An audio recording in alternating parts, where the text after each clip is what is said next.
Hello, ladies and gents. My name is Trevor. I've been teaching Mandarin for over 6 years now, and I've been teaching languages in some capacity since high school. I've done both my bachelor's and master's in Chinese pedagogy in a fully Mandarin-speaking environment. So I think I know what I'm talking about when I'm talking about Mandarin. So today we're going to be watching some videos of foreigners speaking Mandarin in Taiwan. 为什么想要学中文？为什么呢？其实我念硕士的，就研究所的时候，我在台湾，我有一个中文老师，所以我每天其实我非常满意，我中文改善了很多。所以我觉得，如果你能说中文，也许我们可以试一下中文的部分。Okay, interesting. So far, they've had a range of accents. I would say this person's Taiwanese accent is stronger, but a lot of the other people actually had a bit more of a neutral accent. One of the key differences between Taiwanese Mandarin and Northern Mandarin is the rolled tongue sounds. So that's zhi, chi, shi, and zhi. In Taiwan, they're not pronounced so strongly, so it sounds a lot more like zi, ci, si, and then even sometimes l instead of zhi. And I feel like only this person so far has had a strong Taiwanese accent. Let's keep watching. 你一开始是为什么想要学中文？为什么呢？我15岁的时候开始学中文。Yeah, so you can hear that in 15岁的时候 instead of 15岁的时候. So a lot lighter on the rolled tongue sounds.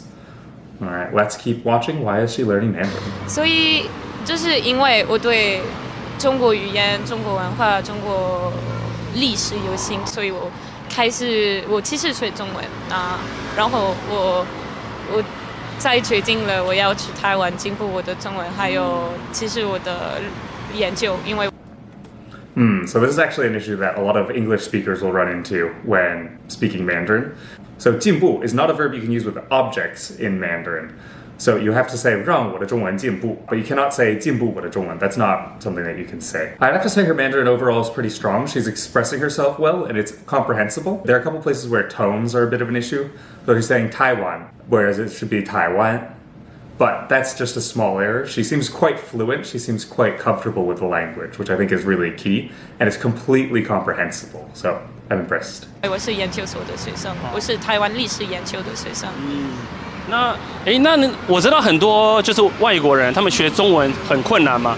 那对你来說最困難的部分是哪裡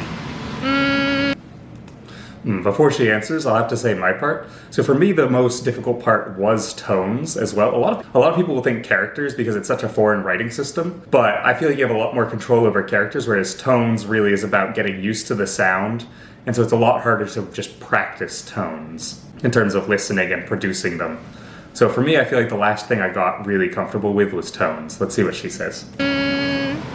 对我来说应该是。还是对你来说是 piece of cake？ 不是，因为我学了很久，我觉得最难的部分应该是记得汉字。Okay, so learning characters is the hardest for her. I think that's also fair. Characters are difficult, but I feel like they're a lot more straightforward to learn than tones because you just have to remember them. Whereas for tones, even if you remember them, you remember what tones things are supposed to be. It's harder to produce them in the moment. And then nowadays especially, you can pretty much just get by recognizing characters because you're typing it out and you're just selecting the correct characters. So I find it interesting. Those are really the two things that you'll expect people to hear. I wonder if you'll ask the same question to other people. 特别是繁体中文，因为我在法国就学了简体中文。你在法国学的是简体字？对，所以我在台湾。Oh, I would not have guessed that she's from France. She doesn't have a very strong French accent in Mandarin. I had some classmates who were French when I was in college, and they had a very strong French accent, even in Mandarin. I thought she was American, honestly. And that's also fair. Traditional characters, especially if you've only learned simplified, take a little bit of getting used to. But actually, traditional characters are not as difficult as you might think, because they still have a lot of radicals, just the radicals are written different. It takes more time to write, sure, but it's not more difficult, I think. It's just something to get used to. I had the same problem in reverse when I was coming back to the US and I was expected to teach simplified characters, whereas I had done my university all in traditional. And so there were a lot of characters that I would have to get used to, but it was pretty straightforward. You just kind of make the switch. You're like, okay, yen, we don't write like that anymore. We write it just like that. Very simple changes like that. There are very few characters that are super different to the point where you wouldn't be able to recognize them. 我在师大学了中文。Hey, 我的母校 That's my alma mater as well. I wonder if she's in the language center or if she's in the program that I was in. 他们说，那你的中文不错，可是你真的不知道怎么念繁体中文。真的繁体中文真的很漂亮，可是也有一点。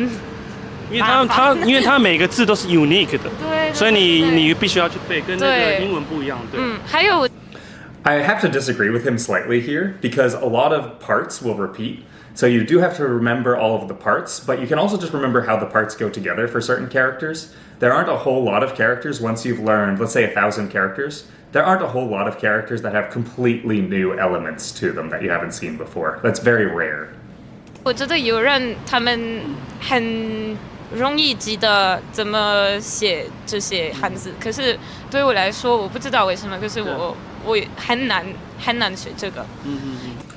So if you want to improve on learning characters, the big thing you got to do is you have to be exposed to them more. So I recommend reading. The thing that I did, and I think you could do as well, is you can read manga, because the language tends to be a little bit simpler. There's a lot of pictures. You feel very accomplished when you finish one. And manga tend to be written in a more informal style, so they're a lot easier to understand than if you're trying to read a full novel. The one thing is, you do have to get used to reading from right to left, but if you're in Taiwan already, they still write from right to left for books and manga. So it should be something that you learn if you are going to be learning any traditional characters, period. All right, let's continue.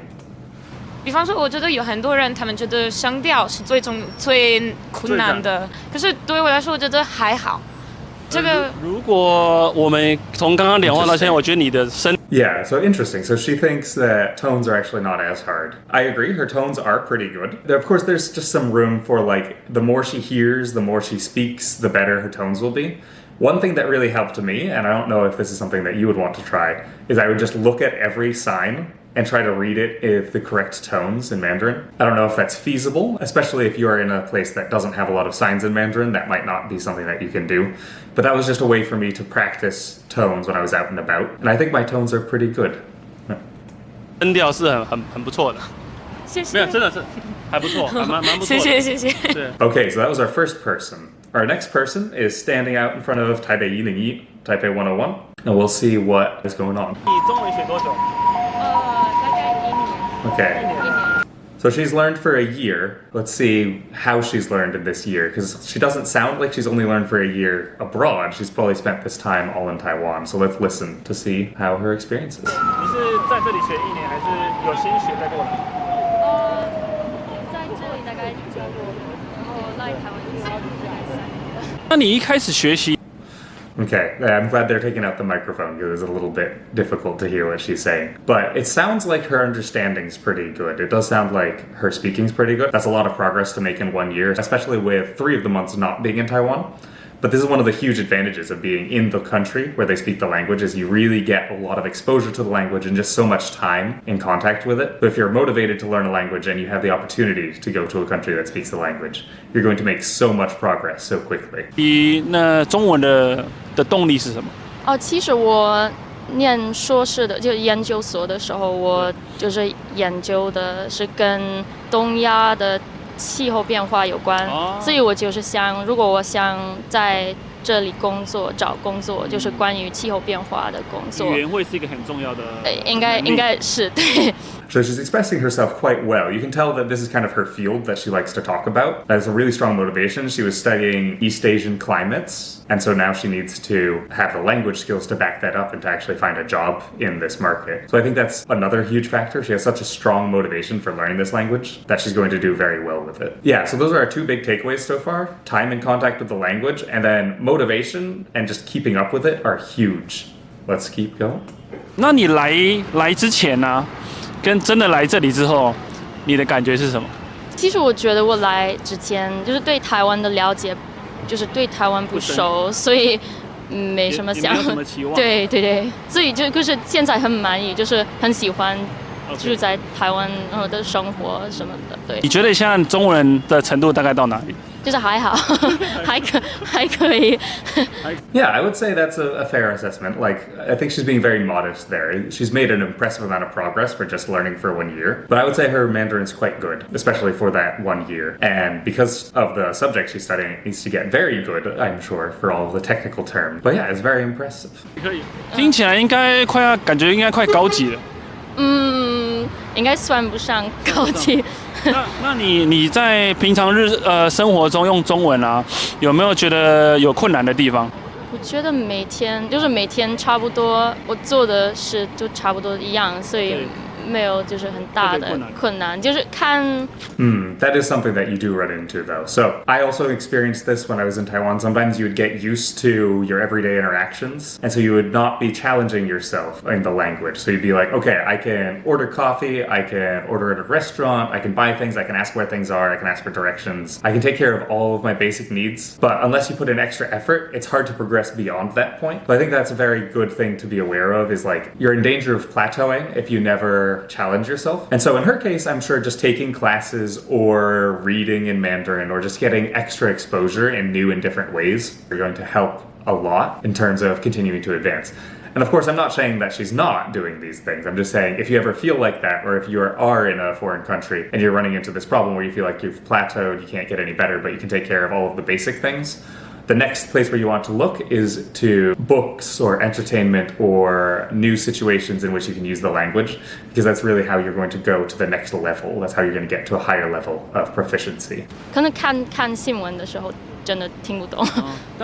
Yeah, so news is definitely difficult, partially because of the speed at which they're talking, but also if you ever listen to news in your own language, you know there's a lot of terminology that comes with anything that they're talking about. So sports news will have all of these sports words, political news will have all of these political words, and they're delivered at such a rapid pace that sometimes it's very difficult to follow. And sometimes even in your native language, for example, if I watch financial news, I'm not necessarily understanding everything that's going on either. I can usually pick up some by like context clues, but if they're throwing out a lot of jargon, I'm probably not going to understand what's going on. So it's very understandable if you haven't got the vocabulary yet in that specific field, that news would be difficult to understand, and especially if you haven't had that much time with the language. She's only had a year. Training your ear to be able to keep up with that speed is also a bit difficult. 但是平常生活或是跟朋友用中文，听起来好像应该都没问题了。就是讨论比较难的问题，或是跟比较特别的，对，就比方说。slang， 也就是上课的时候，我们不会学到什么口语的。那你要交台湾朋友来。对。Yeah, if possible, making local friends is always a big help in terms of your language, and especially making sure that you're not speaking like an academic all the time. I remember when I first met Susu, she was saying like, oh, your Mandarin is really good, but you sound really weird because you don't speak like a normal person would speak. You have like a weird like academic kind of Mandarin. You don't know the slang. You don't really have like the same flow of conversation as someone would have as a native speaker. And so I think that that's something that really you just need some time with the language. You need time interacting with people. But that is something that's a little bit difficult. 那有办法唱中文歌吗？不可以。That's actually a great way to practice as well, just singing songs in the language, because you get a lot of exposure to the sounds. You can also express it in a musical way. It's fun, it's engaging, gives you a good amount of time with the language. I definitely recommend, if you're learning Mandarin especially, do a lot of karaoke if you happen to be in the country, because there's so much good karaoke there. It's so inexpensive. It's fun. You can always get your Taiwanese friends or your foreigner friends to come with you. They have a lot of different languages of songs. Definitely do some singing. 不行，就是连英文唱个歌我都不能唱。